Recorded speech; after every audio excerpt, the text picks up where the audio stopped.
বাড়িতে থাকা অবস্থায় কাজ করার যে কি সুবিধা আর কি অসুবিধা সবটাই আজকে তোমাদের এই ভিডিওটার মধ্যে শেয়ার করব। তো প্রথমেই তোমরা দেখতে পাচ্ছ একটা স্ট্রাকচার এখানে তৈরি করা হয়েছে। তো আমাদের এই ঘরটা মানে আমাদের ফ্ল্যাটটা 2 BHK নামে হলেও এটা কিন্তু 3 BHKর মতোই প্যাসেজ। তো এই এত বড় যে জায়গাটা দেখতে পাচ্ছ এটা কিন্তু আমার ডাইনিং প্লেস। তো এই ডাইনিং প্লেসের মধ্যে যেহেতু এখনও আমাদের সেভাবে কিছুই সাজানো গোছানো হয়নি, মানে টিভি ইউনিট, তারপর সোফা, তো এইসব যখনও কিছুই করা হয়নি, তাই জন্য পুরো এই এতটা চত্বর জুড়ে কিন্তু এই টিভি ইউনিটটা তৈরি হচ্ছে। আর টিভি ইউনিটটার সাইজ প্রায় 9 ফুট বাই 8 ফুট। বুঝতেই পারছো মানুষের এত বড় ঘরের একটা যে মাপটা দেখতে পাচ্ছ, এই মাপে এত রকমের কাঠ, প্লাইউড, সানমাইকা সব কিছু এখানে রাখা হয়েছে এবং তার পাশে কিন্তু কাজ হচ্ছে। আর এইখানে দেখো যে বস্তাগুলো দেখতে পাচ্ছ না, এই সব বস্তাগুলোর মধ্যে কিন্তু এই সমস্ত কাঠের কাজে যত যে ছাঁট মাল যেগুলো হয়, মানে ছোট ছোট কাঠের টুকরো, তারপর ওই চাঁচি যেগুলো হয় কাঠগুলো চাঁচার পর, সমস্ত কিছু কিন্তু ওই বস্তায় রাখা হয়েছে। তো তারপরে দেখো সারা ঘর জুড়ে কিন্তু কাঠের কাজ রয়েছে। যেহেতু আমাদের এই প্যাসেজটা এখনও পর্যন্ত ইউটিলাইজ হয়নি, তো সেই জন্য সবটা কিন্তু এখানটা এত ছড়িয়ে কাজটা করা সম্ভব হচ্ছে। কারণ টিভি ইউনিটটা কিন্তু আমরা অনলাইনে বা দোকানে কিনতেই পারতাম, কিন্তু আমাদের যেরকম ক্রাইটেরিয়া ছিল, মানে আমরা যেভাবে যে তাকে যেটা রাখতে চাই বলে আমরা টিভি ইউনিটটা করতে চাইছি, তো সেটা কিন্তু অনেকটাই বড়। আর এই 8 ফুট বাই 9 ফুটের এইরকম বড় টিভি ইউনিট যদি আমরা কিনতেও যেতাম, তো সেটা আমাদের সিঁড়ি বেয়ে ফ্ল্যাটে ওঠানো একটু চাপের ব্যাপার ছিল। আর অবশ্যই ওরা কিন্তু এসে ফিটিং করে দিয়ে যায়, কিন্তু জিনিসটা অতটা মজবুত হতো না।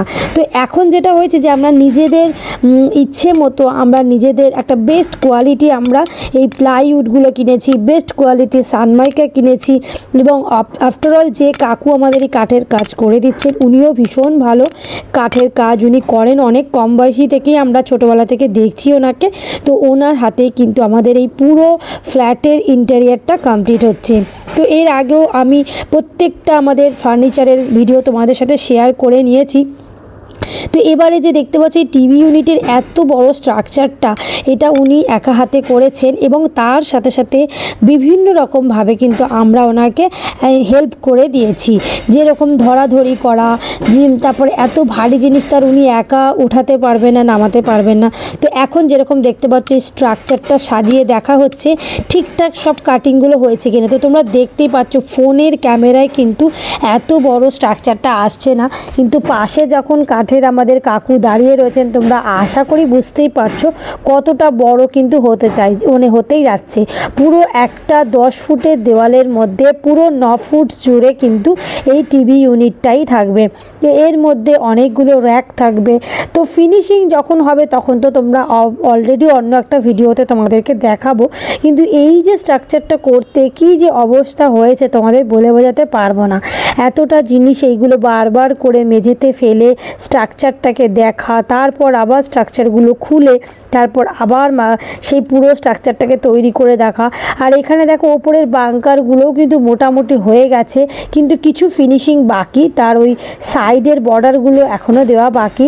আর এই যে টিভিটা দেখতে পাচ্ছ, এই দেওয়ালে আপাতত যেহেতু আমাদের দেওয়ালে টেক্সচারের কাজ হয়েছে, তো আমরা ওইটাই এখন একটু কনফিউশনে রয়েছি যে ওই দেওয়ালে এই টিভি ইউনিটটা রাখবো নাকি তার অপোজিট, মানে যেখান থেকে আমি দাঁড়িয়ে ভিডিওটা করছি। কারণ ওই দিকে দেওয়ালটাও কিন্তু অনেকটা মানে বড়, প্রায় 13-14 ফুট মতো দেওয়ালের মাপটা।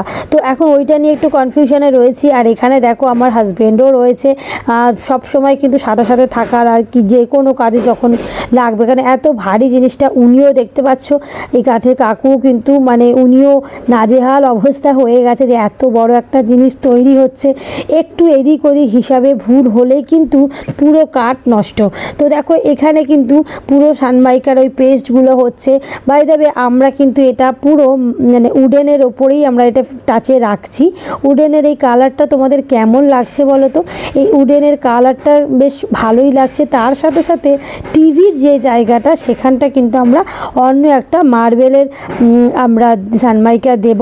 তো এই হচ্ছে সেই কাজ এখনও চলছে, অনেকটা দিন ধরে কিন্তু এই কাজ আমাদের চলছে। কিন্তু অ্যাকচুয়ালি ব্যাপারটা দেখো, আমরা শুরু করেছিলাম 2-3টে জিনিস দিয়ে, যে সেই কাজগুলো হয়ে যাওয়ার পর আফটার পুজো আমরা বাকি ইন্টেরিয়ারগুলো কমপ্লিট করব, মানে বাকি ফার্নিচারগুলো কমপ্লিট করব। কিন্তু যখন দেখলাম যে না, কাজটা তো আস্তে আস্তে চলছে, অনেক দিন ব্যাপী হচ্ছে, তো তখন আমরা আমাদের ডিসিশান চেঞ্জ করি এবং তখন আমরা আরও কাঠ কিন্তু আস্তে আস্তে আনতে শুরু করি এবং আরও আমাদের যেগুলো ফার্নিচার রেডি করাবো সেই সবের কাজই কিন্তু আস্তে আস্তে শুরু করিয়ে দিয়েছি, যাতে একবারে যখন হচ্ছে তো একবারে কাঠের কাজ হয়েই যাক। কারণ এই সমস্ত কাজ বুঝতেই পারছো অনেকটা সময় সাপেক্ষ, কারণ একটা ফিনিশিংয়ের ব্যাপার আছে। তারপরে একটু এদিক ওদিক তাড়াহুড়ো করে করতে গেলে ভুলভাল মাপের কাটা হয়ে গেলে কিন্তু পুরো প্লাইটা নষ্ট। তো সের জন্য কিন্তু সেইগুলোর ফিনিশিংয়ের ব্যাপারটাও মাথায় রাখতে হচ্ছে। আর তাছাড়া আমরা মোটামুটি মানে টিভি ইউনিট ছাড়াও আমরা কম্পিউটার টেবিল, তারপরে তোমরা দুটো বাঙ্কার, একটা বাঙ্কার তোমাদের দেখালাম একটু আগে যে অরেঞ্জ কালারের ওপর, আর একটা হচ্ছে ঘিয়ে কালারের ওপর, সেটা অন্য ঘরে রয়েছে, ওইটাও হয়েছে।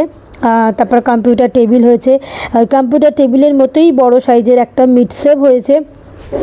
আর রান্নাঘরের আমাদের কিচেনের ওয়ার্ড্রবের মতো ওইগুলো হয়েছে, মানে পুরো পাল্লাগুলো হয়েছে, যেগুলো দেখতেও ভালো লাগে। কিচেনের যে তাকগুলো থাকে সেখানে জিনিসপত্র, কৌটো এইসব রাখলে কিন্তু দেখতে অতটা ভালো লাগে না। তো ওইটা রাখার পর যদি তার একটা কভার দেওয়া হয়, মানে পুরো একদম পাল্লা সিস্টেম করে দেওয়া হয়, দেখতে খুবই ভালো লাগে। তো এর আগে কিন্তু দেখো কিচেনের অলরেডি ভিডিও আমার চ্যানেলে রয়েছে, তোমরা দেখতে পারো যে কিচেনের রূপটা আগে কি ছিল আর এখন কেমন হয়েছে। আর এই যে দেখো সেই সেলফগুলো, যেখানে কিন্তু আমি শোপিস রাখতে পারবো, আমার মনের মতো যে সাজানোর জিনিসগুলো সেগুলো রাখতে পারবো। আর এখন যে জায়গাটায় কাকু দাঁড়িয়ে রয়েছে, যে বড় পজিশনটা দেখতে পাচ্ছ, এইখানটায় কিন্তু টিভি থাকবে। আর এই যে দুটো তাক দেখতে পাচ্ছ, এখানে সবই আমি শোপিস জিনিস টুকটাক এইসব কিন্তু সব রাখাবো। আর কাকু যেখানে দাঁড়িয়ে আছে ওইখানে থাকবে টিভি। তো এইরকমভাবে কিন্তু একটা বড় সড়ো মানে বড় সড়ো আকারেরই কিন্তু এবারে টিভি ইউনিটটা বানাতে চলেছি আমরা। অনেকটাই বড়। প্রথমে আমার বাড়ির লোকও মানে দেখে বা মাপটা শুনে বলছিল, এত বড় টিভি ইউনিট দিয়ে তোরা কী করবি, অনলাইনেই তো কিনে নেওয়া যায়, কিংবা ফার্নিচারের দোকান থেকেও কিন্তু কিনে নেওয়া যায়। কিন্তু আমরা বললাম যে দেখো, দোকানে যেরকম থাকবে আমরা সেইটা অনুযায়ী আমাদের পছন্দ করতে হবে, নিজের মতামত খাটানোর কোনো জায়গাই থাকবে না। কিন্তু এইখানে এই যে পুরো টিভি ইউনিটটা হচ্ছে, এই দেখো মার্বেলের পোর্শনটা দেখতে পাচ্ছ, এই জায়গাটা কিন্তু পুরো টিভির মানে ব্যাকগ্রাউন্ডটা হচ্ছে এই মার্বেল ডিজাইন, কারণ আমাদের মেঝের কালারটাও মার্বেল। তো এই হচ্ছে দেখো স্ট্রাকচারটাকে অনেক ভারী এবং এটা অনেক কষ্টে ওপরে তোলা হয়েছে, যেটা তোমাদেরকে আমি বলছিলাম যে এতটাই এটা ভারী প্লাইউড দিয়ে। তো দেখতে পাচ্ছ মোটামুটি এই আকারটা এসছে। তো এখন এই যে মার্বেলের জায়গাটা দেখতে পাচ্ছ, এখানে হচ্ছে টিভিটা থাকবে। আর এই যে সেলফগুলো, এইগুলো সবই একে একে সব কাচের র্যাক হবে। তো খুবই সুন্দর লাগবে যখন পুরো কমপ্লিট হয়ে যাবে। তো এই পুরো প্ল্যানটাই কিন্তু আমাদের হাতে ড্রয়িং করা।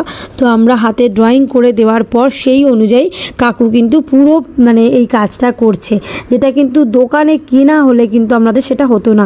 তো দেখো এখন হচ্ছে সানমাইকা পেস্টিং হবে, অনেকটাই যেহেতু বড় সানমাইকাগুলো পেস্ট হবে। তো কাকুর সাথে সাথে কিন্তু দেখো আমার হাজব্যান্ডও দাঁড়িয়ে না থেকে কিন্তু তার হাতে হাত লাগাচ্ছে, যাতে কাজগুলো তাড়াতাড়ি হয়ে যায়। আর পেছনেও দেখতে পাচ্ছ ব্যাকগ্রাউন্ডে পুরোটাই কিন্তু এখানে প্লাইউড লাগানো হয়েছে। তো এই কাজগুলো অনেকটাই সময় সাপেক্ষ এবং এই কাজটা অনেকটাই যেহেতু বড় কাজ, মানে আমাদের যতগুলো ফার্নিচার হয়েছে তার মধ্যে সবথেকে বড় কাজ হচ্ছে এটাই। তো দেখো কেমন হয়েছে। এবার দেখো পুরো স্ট্রাকচারটা মোটামুটি দাঁড় করালে, যেটা দেখো আমি তখন বলছিলাম না যে দেওয়ালটার টেক্সচারের কাজ হয়েছে, ওই দেওয়ালে না রেখে আমরা এই দেওয়ালটায় রাখবো, যাতে এখানে এই দেওয়ালে দেখো শুধুই ইয়েলো কালার। আর এই রকমই মোটামুটি আমাদের টিভি ইউনিটটা হচ্ছে। তোমরা স্ট্রাকচারটা দেখে কীরকম লাগছে বলো। এর